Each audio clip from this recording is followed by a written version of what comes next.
सबसे पहले तो मैं इस बैठक के ये जो एक्सपो भी आज है तो इसके आयोजन समिति एवं नॉर्थ ब्रीडर एसोसिएशन को धन्यवाद देना चाहता हूँ, ताकि उन्होंने नॉर्थ के अनेकों संगठन को एक साथ एक मंच पे लाने का जो काम किया, ये वाकई में काबिल तारीफ है। साथ ही साथ मैं दूर दराज से चल के आए अनेकों संगठन के पदाधिकारियों, सम्मानित सदस्यों एवं यहाँ उपस्थित सभी बंधुओं का हार्दिक स्वागत एवं अभिनंदन करता हूँ।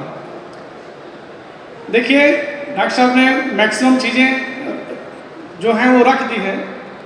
कुछ चीज़ें जो मेरे संज्ञान में हैं, कुछ बिंदुओं पे जो प्रकाश नहीं डाल पाए अभी रमनदीप जी और अन्य वक्ता, मैं उस पर आप सभी का ध्यान आकृष्ट करना चाहूँगा। पहले तो मैं ये चाहता था, मेरी एक हार्दिक इच्छा थी कि हम लोग ये मंच से अभिभाषण कार्यक्रम रखते हुए हम लोग ओपन सेशन रखते, जिसमें लोग अपने अपने कोई सवाल करता, उसमें से हमारा कोई बंधु उसका जवाब देता, कोई समस्या बताता तो कोई इसका समाधान बताता। ये कहना चाहूँगा, अभी जो बात ये चल रही है प्रोडक्शन को कम करने की, हम केवल प्रोडक्शन कम करने की बात ही क्यों करें, हमें कंजम्पशन पे भी ध्यान देना चाहिए। हम प्रोडक्शन पे अगर देखा जाए तो उस पर हम आपको बोलना चाहेंगे, जैसे डॉक्टर साहब ने कहा 2200 ग्राम यूपी में ऑलमोस्ट सभी कंपनियों ने 90% कंपनियों ने 2200 ग्राम के नीचे का बर्ड रखा हुआ है। इसी क्रम में हम चाहेंगे कि जो भी ब्रीडर भाई हैं वो 65 हफ्ते से ऊपर की मुर्गी न रखें। ओवर प्रोडक्शन का ये भी एक बहुत बड़ा कारण है। साथ ही साथ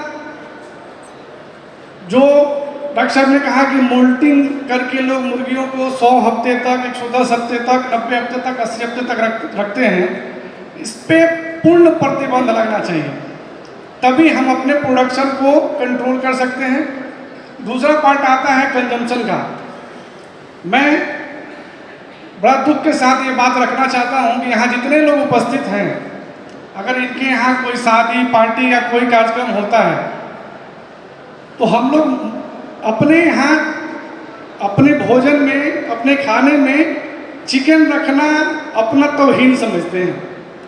तो हम सभी को इस पे भी काम करना चाहिए और हमें प्रयास करना चाहिए कि हम लोग चिकन के अनेकों व्यंजन बनाएं।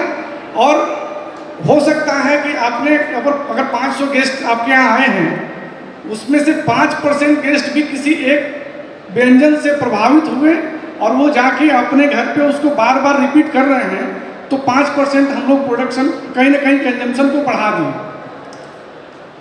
दूसरी चीज़ है कि अभी हम लोग पीछे फेस करते आए हैं, जैसे आप देखते होंगे कि बाज़ार में 60 रुपये किलो चिकन बिक रहा है, मुर्गा बिक रहा, तैयार माल 60 रुपये किलो है, लेकिन कटिंग सेंटर पे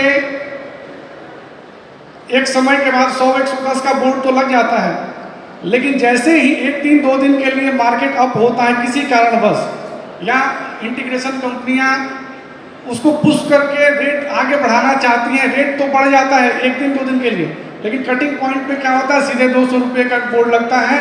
फिर हम लोग 2 दिन में रेट नीचे कर देते हैं, हमारा रेट नीचे आ जाता है, 80 से फिर 60 पे आ जाते हैं, लेकिन कटिंग सेंटर पे 200 का बोर्ड लगा रहता है, जो हमारे सेल को बहुत हद तक प्रभावित करता है। तो हमें ट्रेडर से और कटिंग पॉइंट वालों से भी सामंजस्य बना के अपने अपने क्षेत्रों में टीम बना के इस पे काम जरूर करना चाहिए। बड़े बड़े शहरों में हम लोगों को आउटलेट खोलना चाहिए, जो सक्षम हैं वो चिकन आउटलेट खोलें। जैसे आप बैंकीज की बात करें, उनका आउटलेट जहाँ भी है आप जाइए, देखिए वहाँ पे आप देखेंगे कि अनेकों तरह का व्यंजन, चिकन का व्यंजन है। आप एक देखेंगे कि एक व्यक्ति 500 ग्राम चिकन एक टेस्ट करने में ही खा लेगा। आप अगर देखें कि आपके परिवार में 4 से 5 सदस्य हैं, तो आप 1 किलो चिकन लेके जाते हैं और उसमें रोटी के साथ, चावल के साथ 1 किलो में 4-5 लोग खा लेते हैं। परंतु अगर उसी चिकन का आप कई व्यंजन बना दीजिए तो मुझे लगता है कि 1 किलो चिकन 2 आदमी खा जाएगा। तो कहीं ना कहीं हम लोगों को कंजम्पशन बढ़ाने पे भी काम करना चाहिए। केवल अगर हम लोग ये कहेंगे कि प्रोडक्शन घटा लिया जाए तो मुझे नहीं लगता है कि इसके लिए कोई जल्दी एग्री होगा। हाँ, इसमें एक ये पहल बहुत अच्छा है कि हम लोग 2200 ग्राम तक का बर्ड रखें, 2 किलो से बेचना शुरू करें और 2200 ग्राम तक बेच दें। अभी प्रोडक्शन कम करने में बहुत हद तक बहुत महत्वपूर्ण, बहुत जटिल भी है, लेकिन असंभव नहीं है।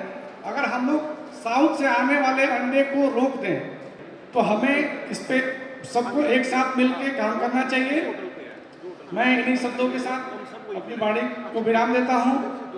लास्ट में मैं ये कहना चाहूँगा, संगठित रहें, सुरक्षित रहें। बहुत बहुत धन्यवाद।